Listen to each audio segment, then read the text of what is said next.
Hey, Pretty and Pride listeners, it's our season 1 finale episode. We can't believe we've made it this far, 30 episodes in. This week, Ken and I are getting really reflective about what this process has looked like and how our podcast even came to be, and all the chaos that's happened along the way. We're going to close the loop on some of our outstanding travels and topics, and we couldn't end season 1 without wrapping it all up with our yearly ins and outs. Special thank you to every one of you who's listened and supported and laughed with us through season 1. We are so excited to see you next year in season 2, but keep an eye out on our YouTube at Pretty and Pride for special content while we're on break. Thanks for listening. Okay. I don't fear no man, but I'ma still put 60 in this Drake. Set it off like Queen Latifah, nigga playing with my cake. Split the bag up with my brother, 50-50 what we made. I can't let no nigga eat that ain't contribute to this plate. Run it up. Hi, Pretty and Pride listeners. Welcome to the ultimate season 1 episode. Ultimate meaning final, not best. I mean, it could be. We'll see. To be determined. But this is episode 30, and this is going to close out season 1. I'm your host, Ken. And I'm your host, Kiki. And, yeah. Today's the day. Today's the day. It has been quite the year. Yes. For us. I think both on a personal level, but also for the purposes of this podcast. So many things have happened since our first episode, which was Kendrick Lamar concert at that football game. Yeah. Yeah. I mean, which was an ultimate, interestingly enough, like an ultimate final nail in the coffin of what was a year-long saga between him and... Well, he's torn with it now, so don't know if it's ultimate. And then, obviously Drake sued. That got dismissed recently. Okay, yeah. So not ultimate. But I feel like it was like the ultimate performance from what was a prior year of performances, because the pop-out took place the year before, which Tyler, the creator, came out to. It was so good. Oh my God, so much happened. So yeah. A lot has taken place. We've evolved as people. We became different people over the course of this year. Yep, we sure did. It's crazy to think that this has just been not even a year. We started, our first episode was in February. Mm-hmm. We had a team of 3. It's now down to the 2 of us. Yeah, but but... we started on just audio. We ramped it up to video. We enhanced our editing, and all while working full-time jobs. Yep. And, self-producing and doing the research of how to do any of that stuff. Learning new tools. It's been quite the journey. It's been really cool. I remember you were showing me how to edit because, you're going to Japan. And you're showing me the pieces of that you do to publish the episode every week. And it was like, dang, we actually have a pretty cool system for some 2 nobodies that have figured out how to do overlays for YouTube videos and, all of that. So it's pretty... It's pretty awesome. I got TikTok for the first time this year. And I ruined your life. Ruined my life, but I did, for a brief stint, do the socials for us. And I need to get back into that because it was a lot of fun. Yeah, you've been saying that for months now. So okay. Next year we're coming back on fire with the socials. So I mean, like you mentioned, full-time jobs. We talked about this last episode where we're dealing with a lot of life stuff happening at the same time. Yeah. In addition to we've had a lot of blessings this year. We got to go and take our first sisters trip to a dream destination of Paris, which, again brought up the childhood enamorment with the Mary-Kate and Ashley Olsen vehicle, Passport to Paris. Yeah. So that you know, it was like, okay, so we're just like kind of riding this train, any vehicle event, any locomotive. We're just riding it. It's like, okay, the Super Bowl happens, Samuel L. Jackson comes out. It's like, all right, it's after January 20th, you know, we're having a rough fucking start.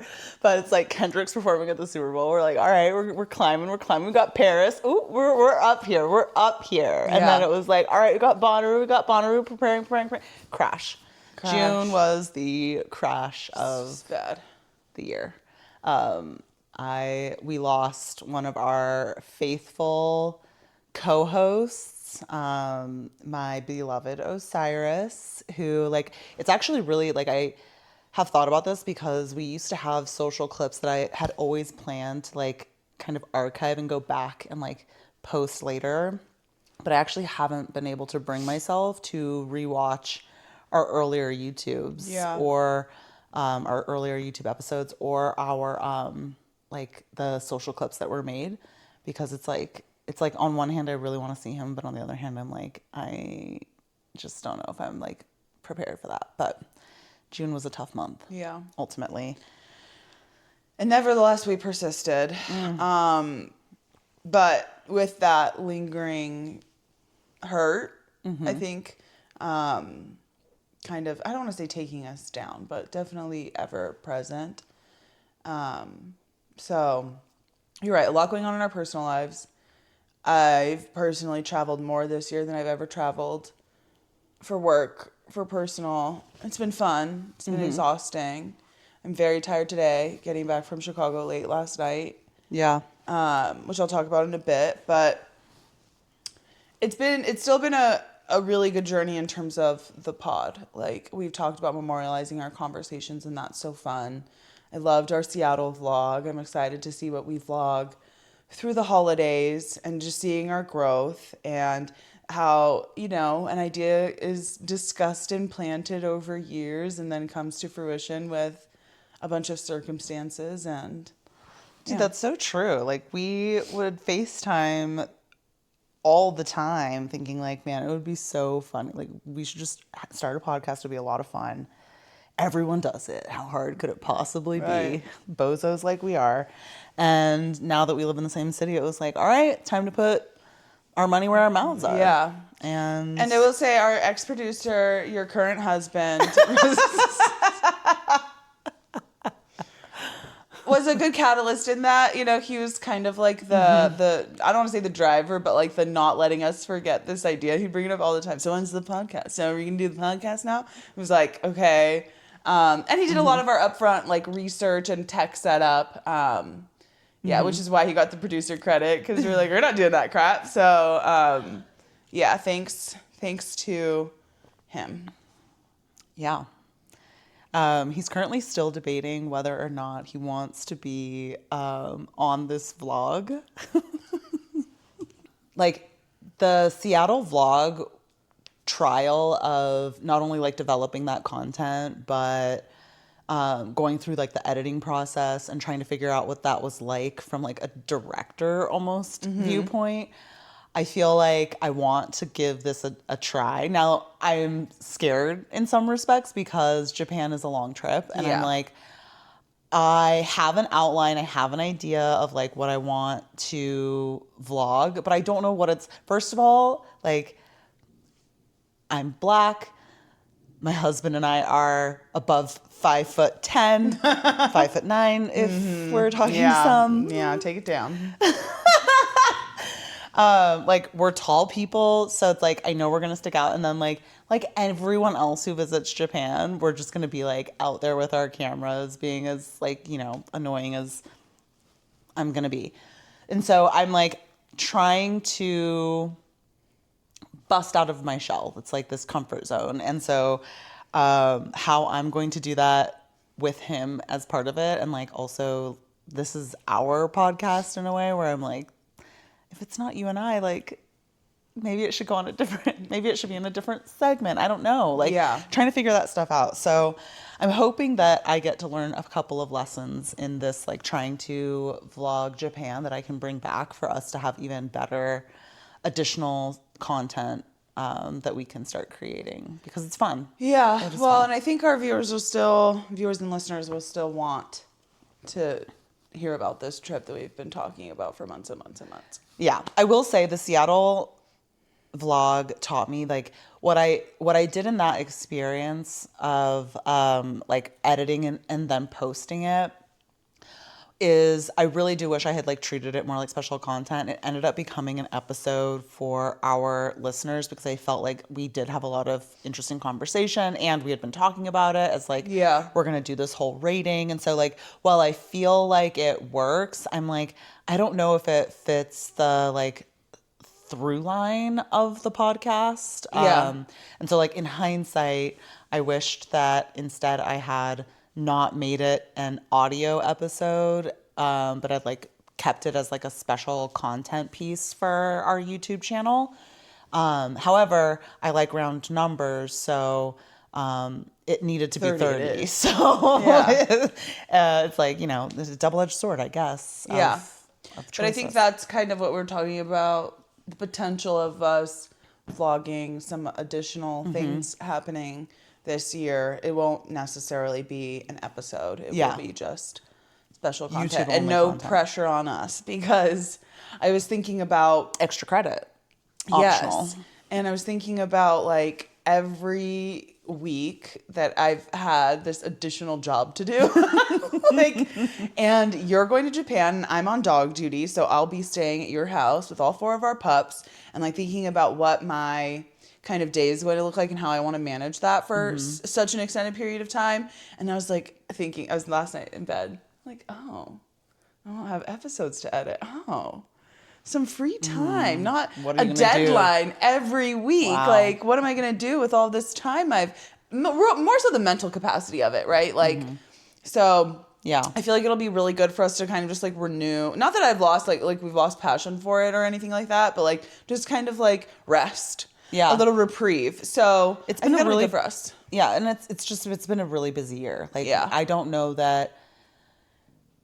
I think this year was what we needed to do. This stuff this year. It's never going to get slower. But like I feel like in some ways, like next year's probably not going to be as packed. You know, like we'll probably, because we've already done so much. We'll see. We'll have a little bit better of a. We already have so many trips planned next year, and work.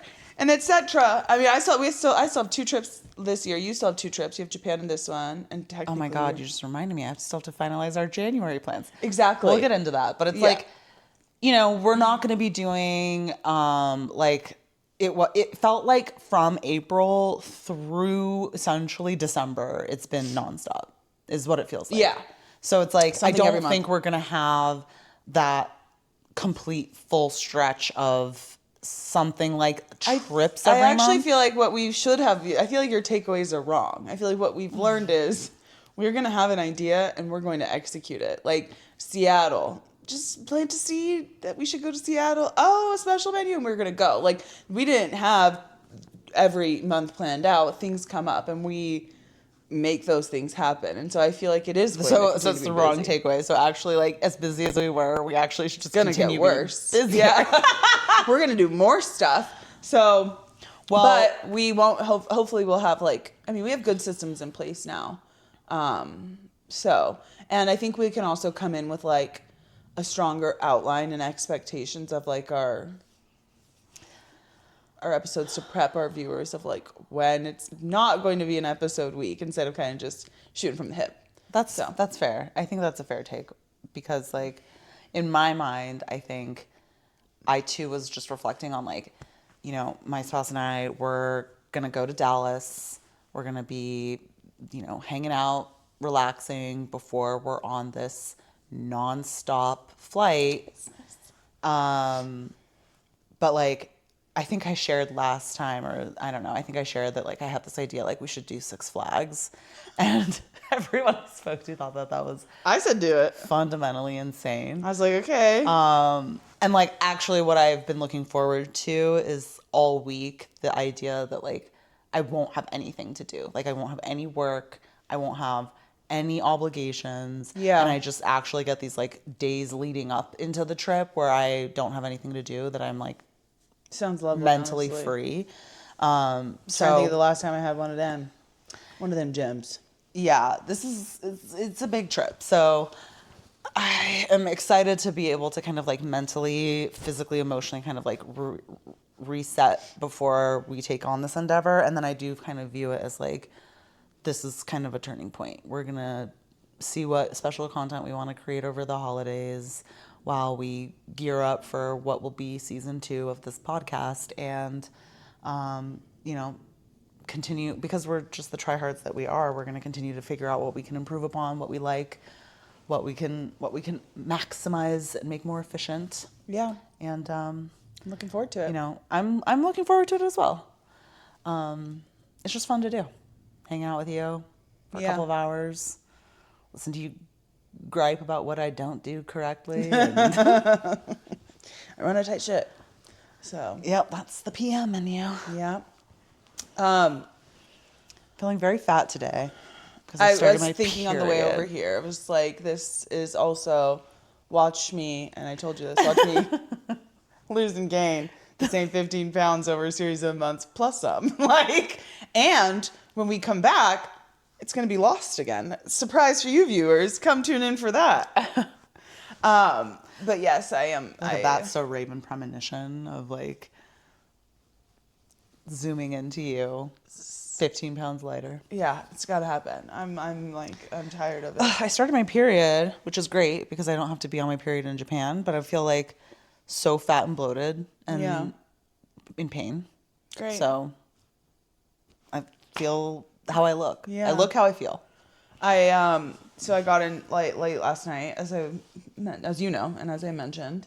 So when I was editing last week, I had mentioned, I was like, please let me just get first class one way. I did. Thanks, guys, for your prayers. I flew first out to Chicago. Lovely. I didn't upgrade on the way back yet because it was like $100 more than on the way out there. And I was like, I don't want to pay that. Let's see if it gets cheaper. It didn't. It got to $800. And then O'Hare was so crazy. And my flight was so late out. So I went and I was like, are there any early, like, can I get out on an earlier flight? They were like, no, this flight's booked. I was like, fine.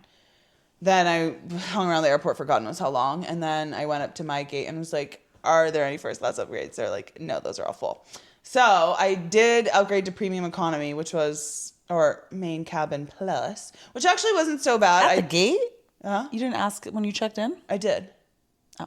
I asked at the gate because the check-in line was crazy. Chicago O'Hare was an insane airport. I hate that airport. So, and I didn't have to check a bag. So, and I was already checking the app all day. Swipe up, refresh. I don't have those problems. Yeah. Just book it that way. Well, So, but I was on main cabin plus on the way back, which actually wasn't so bad. But I was telling you, I was like, it was so close to first class, you could almost touch what you couldn't have. But I actually slept the whole way. And normally, when you fall asleep on an airplane, you're not sleeping very well, and you're like, no. I'm like, oh my gosh, like I'm kind of like, I don't know, waking up every once in a while. I do have that experience you were talking about, though, where I think I've had like a good restful sleep, and then I wake up, and then you wake up, you look at your phone, and it's like, oh my gosh, and no, like I still have 4 hours left of this journey. And so I woke up, and I was like, oh God, I know that there's still like a while left on this trip. No, we were about to do our initial descent. I was like, slay queen, you had a great night's rest. That led into, though, coming back last night, getting the dogs, getting home, getting unpacked, getting the laundry done, taking a shower, getting into bed. You really don't give yourself any leeway to do the laundry the next day. I mean, I throw it in the wash. I don't wait for it to wash and then dry it.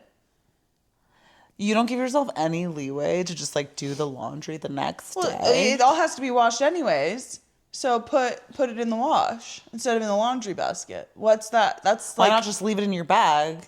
That's insane. I don't do that. Oh my God, it's not insane. Kiki unpacks the day she gets back. I feel like you were, because I know your routine.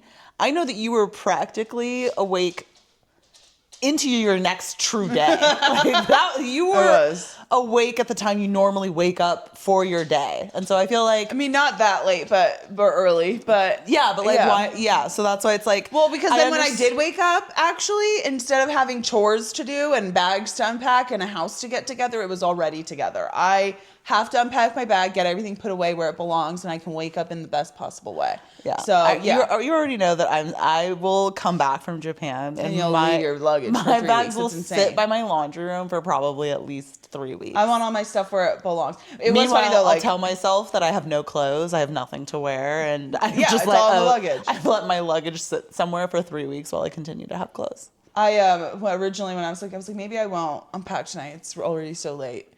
As soon as I got home, I was like, first of all, there's phone chargers in my purse. There's stuff. I'm like, no, okay, just open it up and get it done.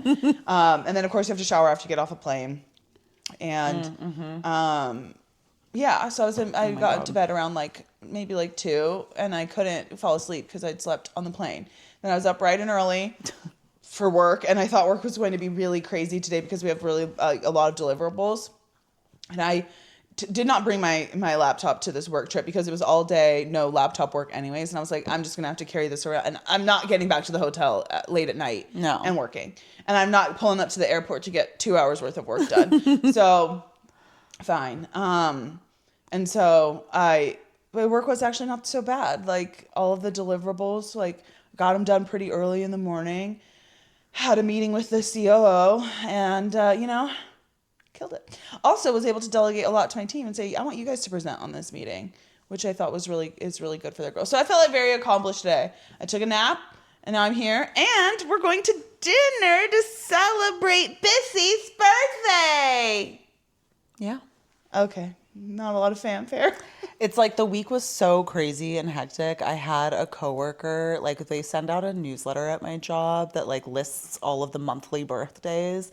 And so someone had reached out to me to be like, oh my God, happy birthday. And I was like, oh my God, that was this week. It's just been such a hectic week of me trying to push through this last work week that I forgot because the day passed without any fanfare. All I really wanted to do was crawl into bed and get to this final day of work.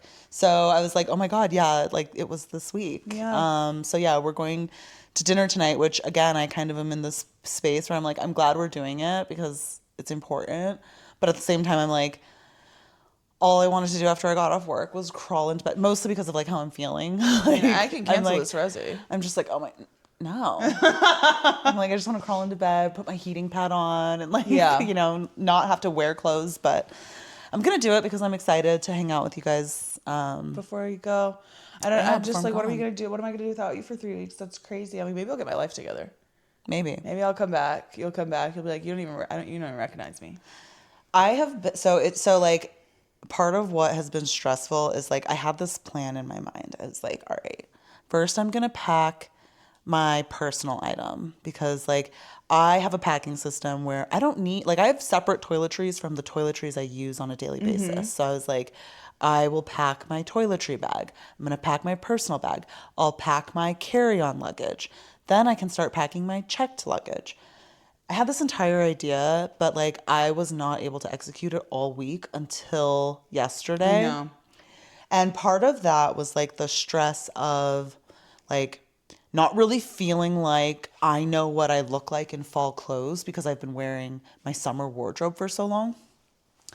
And I have no idea what it's like. And it's not like I'm going to a country where I feel like I can just pop into my, local department store and find something in my size. I don't have that comfort. And so I was expressing this. You reminded me of this when you were talking about how all of your stuff was in your luggage and you have to take a shower when you get out of a plane. I was talking to a coworker about this dilemma of I don't know what to pack and I'm kind of nervous about the change of season happening at the cusp of this trip. And they suggested that oh, well, couldn't you just wear the same outfit more than once? And I was like, I would never. ever. I just, like, I couldn't even fathom a world in which I would wear clothes outside for an entire day. Oh, no, I was thinking you would send for laundry. No. They were talking about, like... Re-wearing dirty clothes. Yes. No. Yes. No. That's what they were... And I was like, well, what do you mean? What do you mean? Yeah.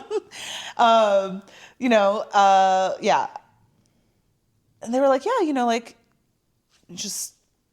If it doesn't get dirty that day, you could just rewear it. And like, okay, no. That's never a possibility. No. First of all, the way in which I have to take a shower anytime I'm out in the world before I get into my bed, and then the concept of me putting my clean body into clothes that were then worn the previous day that are considered dirty to me now. I barely even like the fact that I have to travel from one city to another and put dirty clothes into near my clean clothes. So like, I'm very meticulous about like separating them when I'm traveling, even though I still feel like, so it's just, but anyways, I was just like, to have that thought, but then to voice it aloud was a brave choice. I know they were trying to be helpful. I appreciate that, but I was just like, no. I feel like I can do that. I prefer not to with jeans, but I could do it with jeans. And I did do that in Utah when it was raining unexpectedly. But mind you, I'd gone 2-minute walk down the road, sat in a restaurant, came back, went to a restaurant, like, okay, I can wrap my head around it and I can do that. Yeah. When it comes to shirts, socks, underwear, anything like that, shirts are just like, they're too, I don't know, like they're too thin for that. Like, it's just, no, it's dirty at that point. I do think that there are, so, I mean, I suppose that there are levels and maybe we can talk, so I guess we're going to talk about We went down to breakfast at the hotel. Yes. Okay. Yes. Sure, I can rewear that when I go out again. I work from home. If I wore these pants at my house all day today, like, I could put these pants back on. I don't need to, but if I was like, you know what, like, I didn't really do much other than sit at my desk, and then I could put these pants back on. As soon as these pants touch outside air and outside seats, they're dirty. I can't wear these again. I also think... Yes. Yeah. And if I wore these pants all day at my house and then put them in my hamper, and then someone said, no, or even, took them off, and then someone said, hey, come, let's go out, let's go somewhere, I wouldn't want to put these pants back on if I'd already worn them all around. Like, now, if I was wearing them and then I left the house, that's different. But like pulling them out and then being like, oh, I don't have black pants and I need to go meet my friend for breakfast, let me put these on. I don't think I'd really want to do that. Okay, I will admit sometimes I can be grimy, but like once my clothes hit the hamper, they're dirty. They're contaminated. They're dead because like now they smell like the rest of my dirty clothes. Like I can't. Now what I will do is when I've worked from home all day, and let's just say I'm wearing like my house shorts, I will fold them and put them separately on top of my dresser. Yeah. And choose whether or not I want to put them on tomorrow. Yeah. But like if as soon as they become contaminated like that, I'm like, I gotta have some boundaries. I gotta have some self-respect because it's just like they're just downhill, baby, if you don't. Some things, yeah. So I feel like to your point, like jeans are definitely different because they're not meant to be washed all the time like that. Like they're kind of, intended to be lived in a little bit. Even though I do wash my jeans but all it's the like, time. But it's like, I'm probably less concerned about that than like if I know I've been sweating in something or, like I don't want to take it off and put it back on. It's just gross. And anytime I fly, and I don't care if it's for 20 minutes, I don't care how long those clothes aren't getting reworn.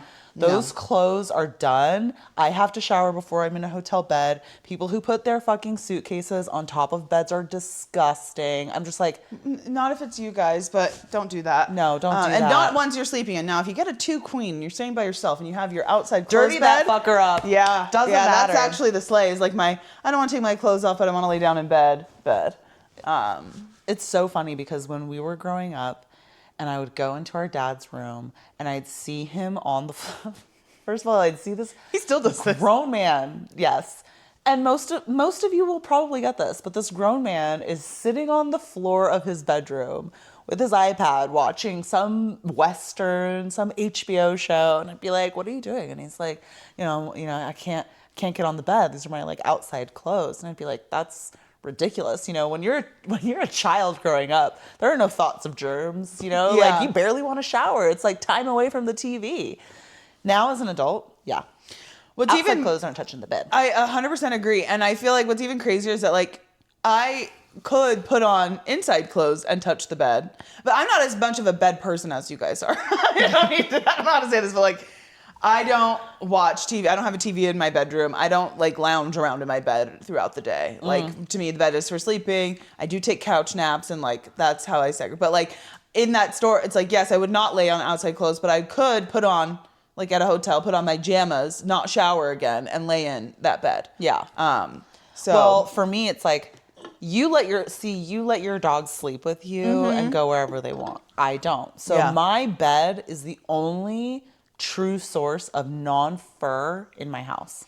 If I sit on this couch, these clothes are done. They cannot because like I can't go touch my bed, right? Like I can't go from like my office chair where I'm working and then go lay down in bed and come to the couch and then go lay back. Now I have to change my clothes because as soon as these clothes can't go, these are outside clothes now. Like once they've touched the couch, they're outside clothes. So my bed is a sacred space and I like being able to relax. Whereas here I'm like, I got to change my outfit now. Yeah. So true. Get on my knees, pray. I'm trying to find another way. I gotta get up out this jungle, niggas killing just to eat. Them lies ain't playing fair, so it's been getting I don't give my heart away. This shit hurt me every day. I get on my knees. Crocs is asking if I love my purchase. I kind of like them, but I don't want to wear them. They're ugly and they hurt. I don't reach for them. I don't want to wear them. I feel like in the fall they'll be really, really maybe useful. What I actually need is I need a pair of like those Ugg slip-ins. Dude, I saw someone wearing the cutest platform ones with this red trim. I was like, those are so cute. I need my 17th pair of Uggs. Yeah, I need like a new pair of Uggs, I feel like every season. Yeah. The problem with the Mary Jane Crocs that we got is that it doesn't make sense that they're so uncomfortable.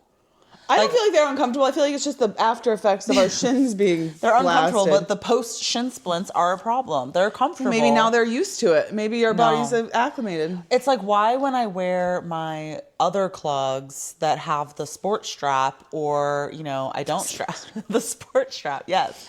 Or I no strap it, like why are those completely fine? But these Mary Jane clogs, like... You know what I think it is that like, this reminds me of when I have my Gucci slides. And... I was wearing them one day and I feel like they cut my toes. Like they hurt so bad. And it's because I don't drag my feet when I walk. And I feel like it's the same with these clogs. Like if you heel, like, you know what I mean? Like a slide is supposed to slide. You're supposed to be saying clip-clopping. like, okay, so we need to stop picking up our feet. Yeah, I think that's how they're meant to be worn, kind of like that. But it's like, clip, clop, clip, I'm not doing that. Like I wear a flip-flop correctly. It's flipping and it's flopping, okay?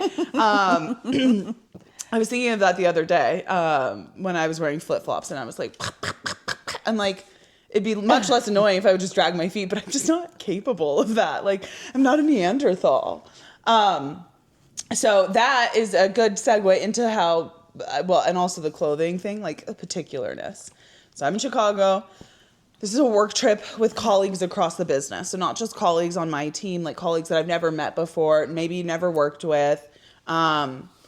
And some people I have worked with but never met in person, but all at my peer group level. Mm-hmm. And it was really cool actually meeting all sorts of people and doing this professional development related specifically to our business. But I'm a ridiculous person and I have a lot of like what do you, quirks, I guess, like, and so one of the things that came up. What does Moira call them? Little picadilloos? Yes.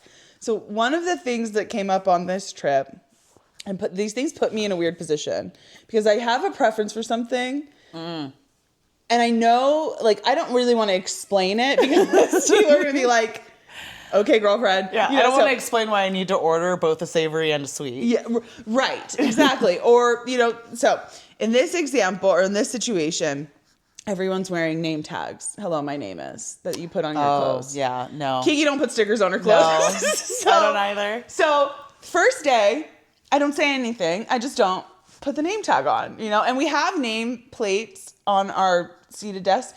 The first lady, she doesn't say anything, whatever. It's not like I think I'm so special, everyone's gonna remember my name, but fine. The second day we moved to a new lady, and I once again artfully avoid putting a sticker on my shirt. And this lady says, hey guys, we're going to be, you know, moving around in different groups today. So like, make sure if you haven't had a chance to put, you know, your name tag on, that you go ahead and do that. Now, I'm in an environment where I don't really want to cause a stink about this and literally everyone's wearing a name tag. So like, and so I'm like, okay. And so I was with like this small group of people and I was like, oh, I don't like to put stickers on my clothes. They're like, why? I'm like, well, Don't ask what's in my cup, ain't gonna be no problem. because I feel like if you forget to take it off, it ruins your clothing. And also, I just don't like putting like, it's so, I'm not 5 years old. Yeah. Why don't we have lanyards? What if this is a nice cashmere sweater? It wasn't. It was from Walmart, but they don't know that. Maybe they do. But like, I just don't like that. And so what I did was I ended up putting the sticker on my hand for a bit instead. Now, mind you, when I went to peel something, this sticker was so sticky. I was like, thank God I didn't put this on my clothes.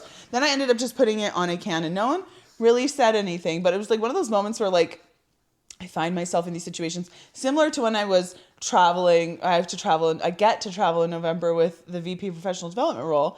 And, you know, I tried to ask them on the call, like, I have a preferred way to travel. What's the maximum amount I can get back for flight travel?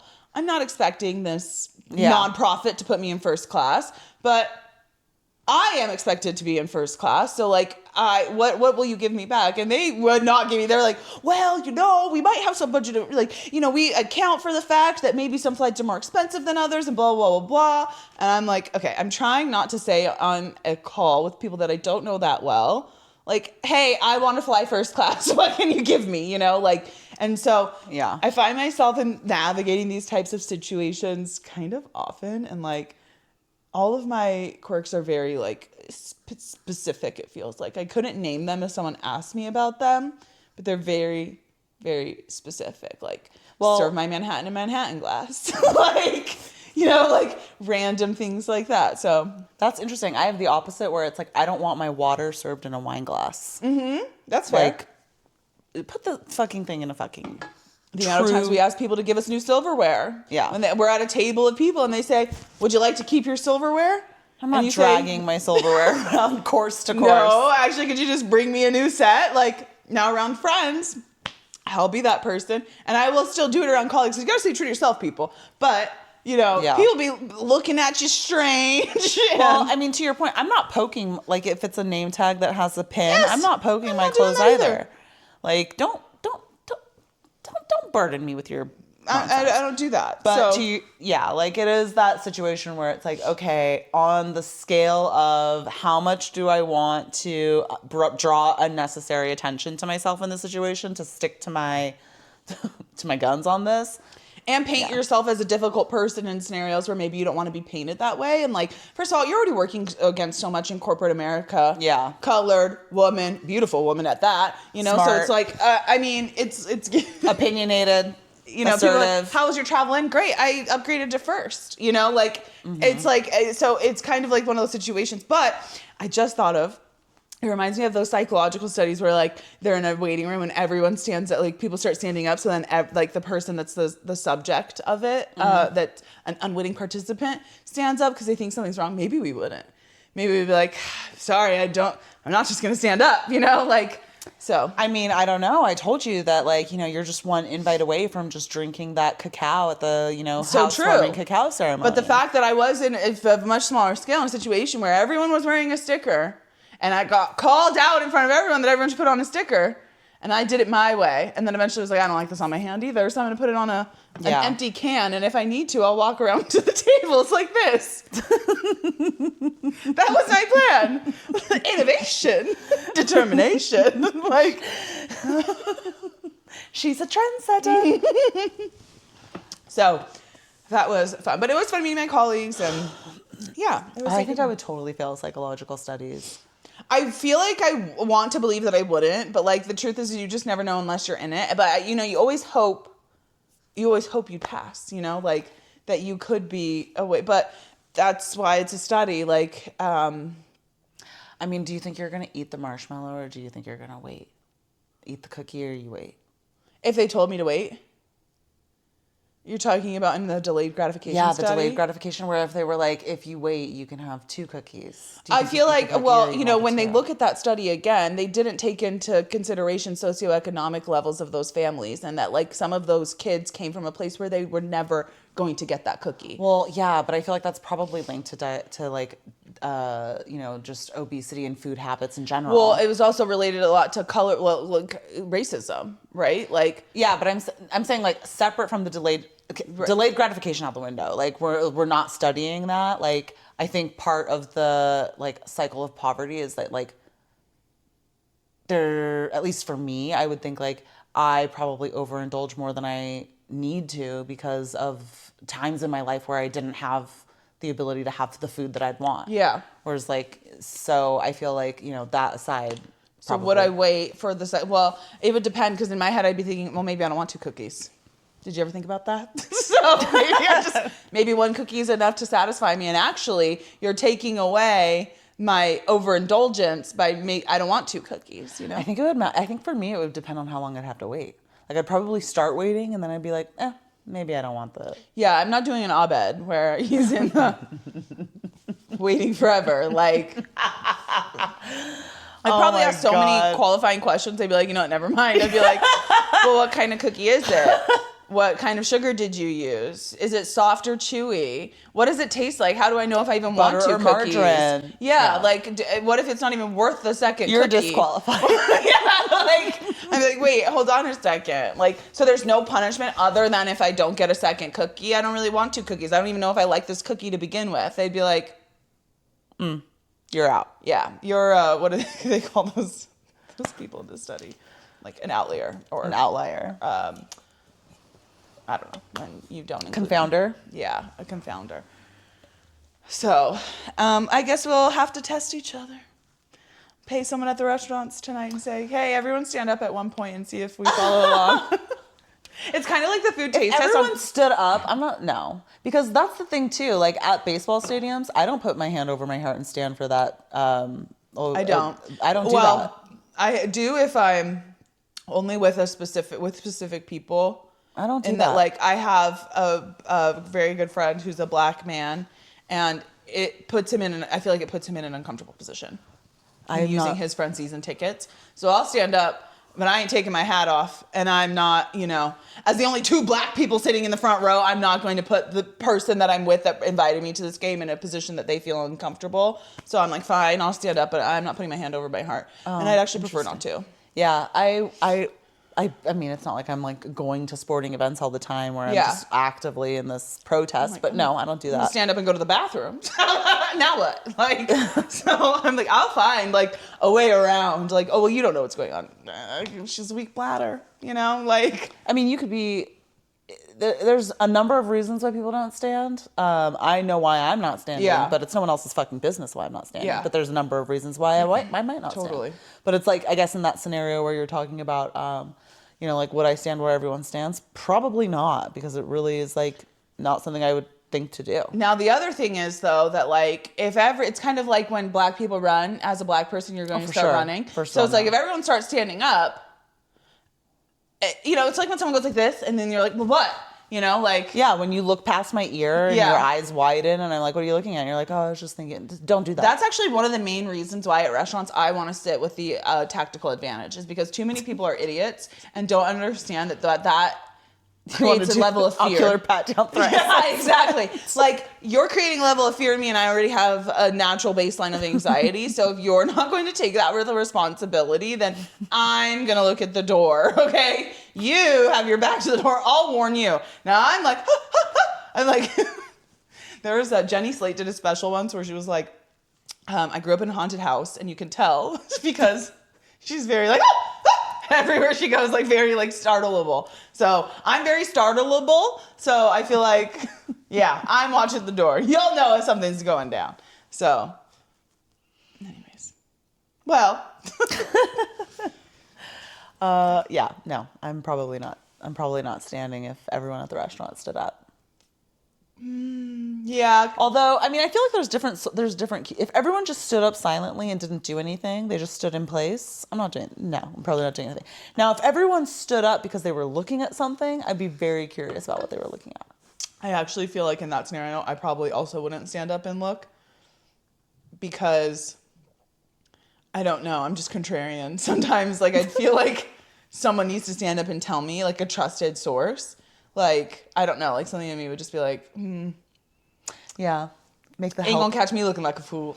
Make the wait staff tell us what's Yeah. going on. The help. Um, That's what I said at first. Make the help tell us. I want to do, before we close today, yearly ins and outs.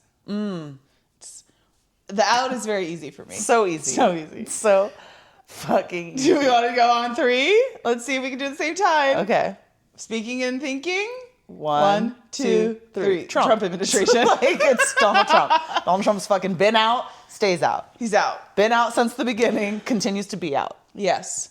Just fucking hate these people. My friend actually texted me when I was in Chicago and was like, "Are you still in Chicago? CNN's on.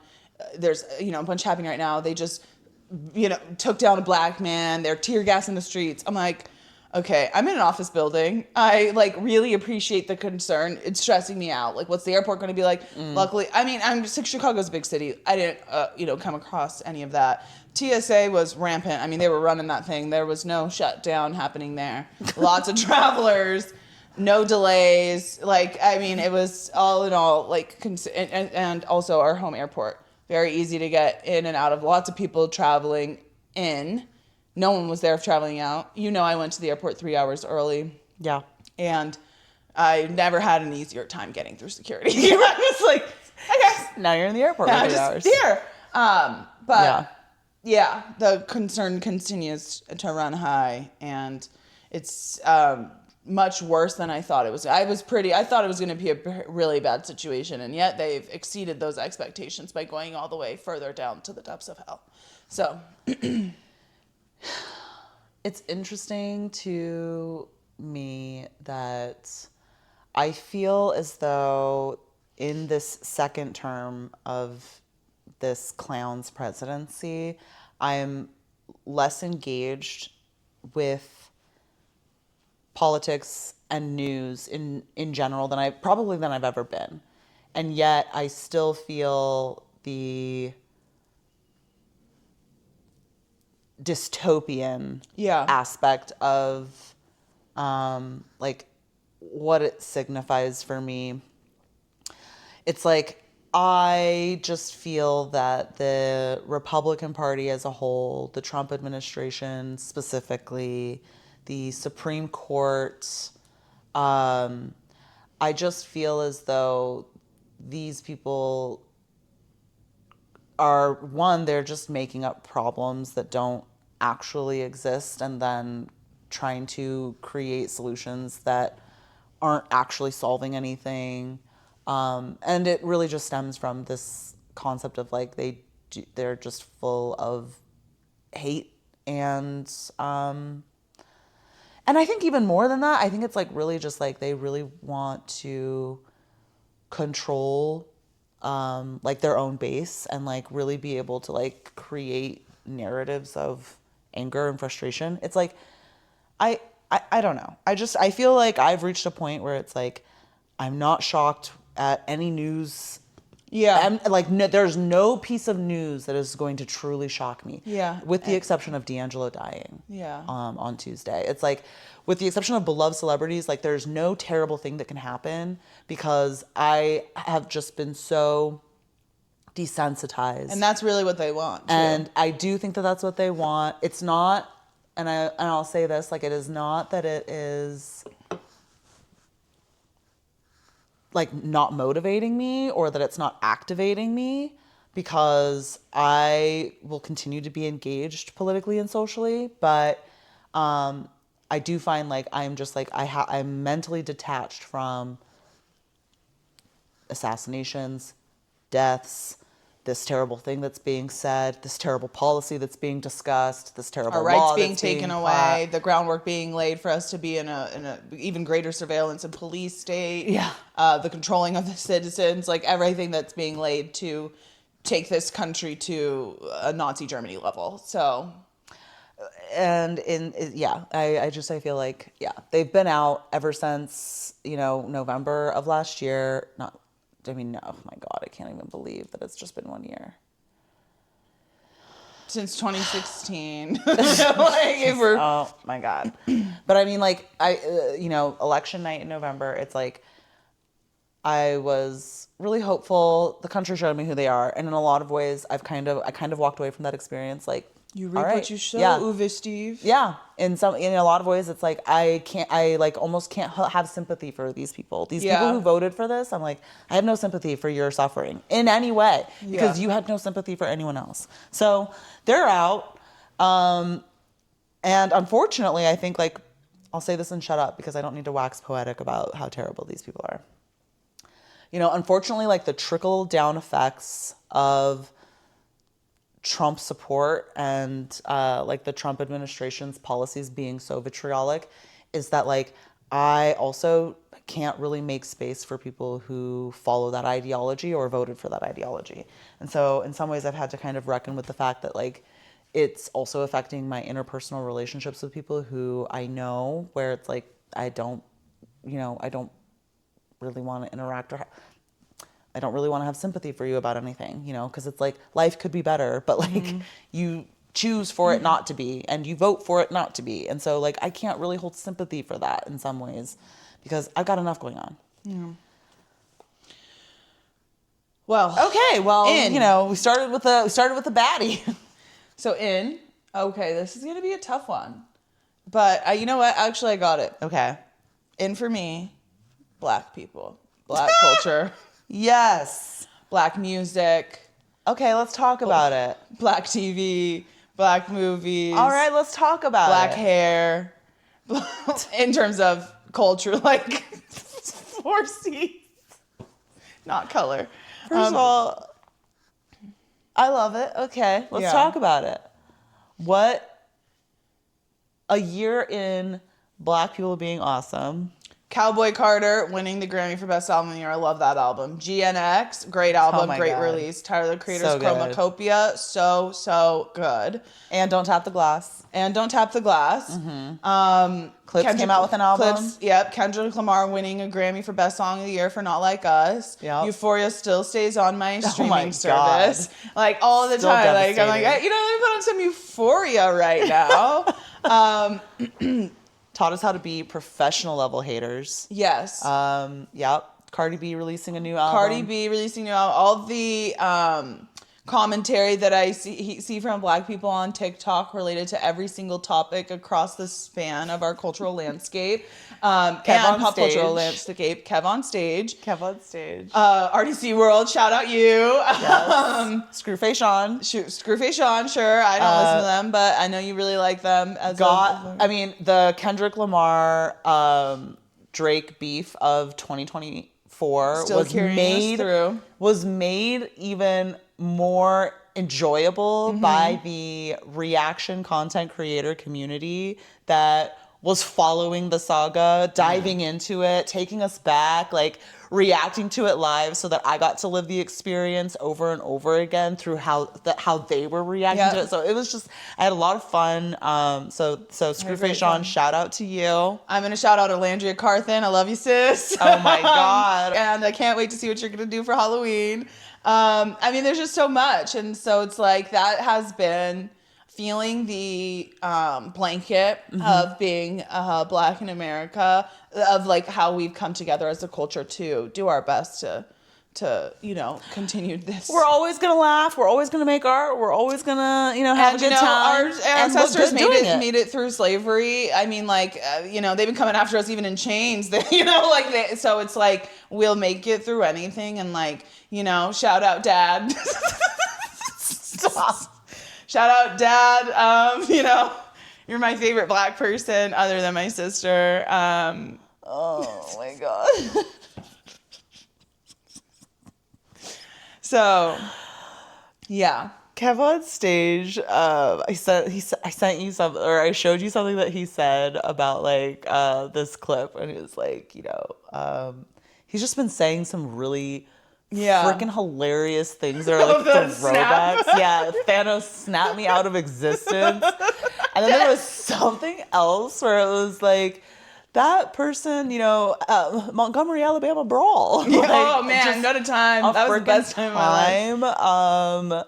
Wow. Even just like, I was in that professional development thing yesterday, and they were talking about how, like, from a work context, like how trust is removed. And I wrote down telling stories, which is so inherently like, it's like, and so I was on TikTok earlier, so I was talking about, cursing in a black household, and I went to the comments and someone was like, yeah, we can't even say you're lying. We have to say telling stories. And I was like, yes, like just the rich cultural landscape that we've created in this country that we've built from the ground up. So shout out my people. I love you. Down boots. Okay. So. That's a really good one. I think, in for me this year is passport travel. Yeah.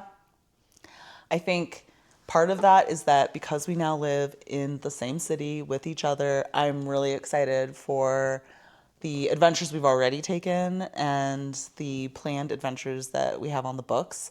I think like we're living the life that, like you've said this before, we're doing the things that we always wanted to be doing.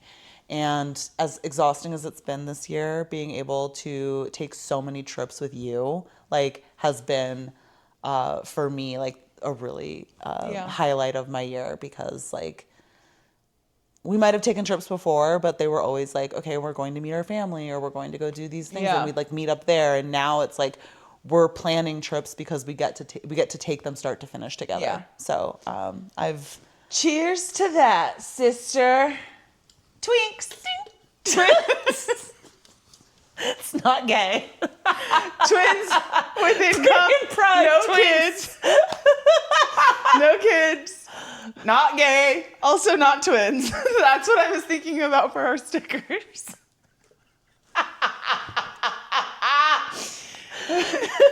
Not gay, not twins. Not gay. Also not twins. But like spell out the acronym? Yeah, Twinks. Twins with income, no kids. with Pretty and Pride already coming across very gay. Asterisks, not actually twins. Not gay. That's hilarious. I know. That's genius. That's why you sent it to me? Yeah. Oh, I thought you were just telling me a new acronym you learned. No, I was referring to us. That's it. That's the one. You think so? I think so. How'd you like it? Not gay, not actually twins. Unless you count speaking and thinking. Yeah. That's good. That's pure. That's pure. All right, this has been a blast. Always is. Faithful listeners, thanks for joining us this year. year. Much. Yes, it has been so amazing. Thank you so much for coming on this journey with us. And we are excited to bring you even more in next year. Bigger, better, blacker. Okay? Oh, bold, beautiful, black. Blackburn. Wow. All right, well, stay pretty. Stay fucking prideful. Especially if you're black. No whispers this time, baby. Especially if you're black. You can't finesse. Bitch, I move smart like a motherfucking Tesla. I'm clutching this Glock, do I look like a wrestler? Get put on your back, tryna act like a flexer. Hold on, wait, this Glock take 'em out like a date. She give me the pussy, I just want the face. Fuck her real good, put the bitch in her place. I'm high in the bitch, but my mind up in space.